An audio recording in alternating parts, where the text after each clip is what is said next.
Okay, so back again, and going to do the snippet, and I'm also going to do Microsoft Word screen capture because some of you don't have snippets. So in the type here to search bar,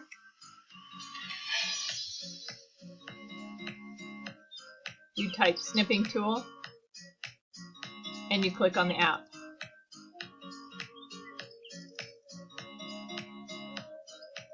The tool comes up and you're going to click new. I hardly ever use any of these things over here.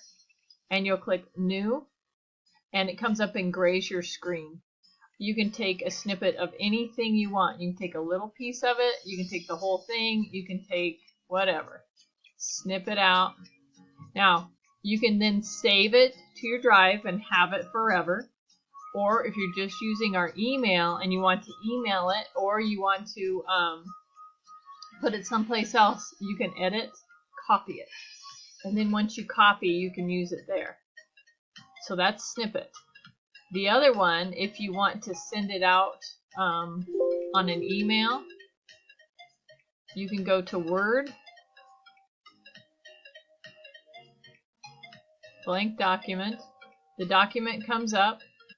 The last place you are on the internet is where it will go back to. So you'll click Word and you go Insert, Screenshot.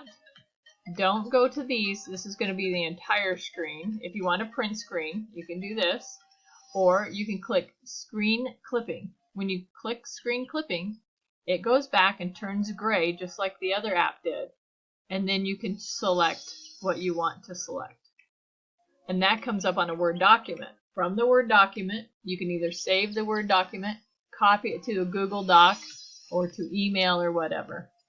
If you want to move this around this Word document, you do need to have this magic rainbow, I call it, and I like to click behind text. That's the way it will move around the Word document if you're trying to put it in the document. So that is screenshot and screen clipping.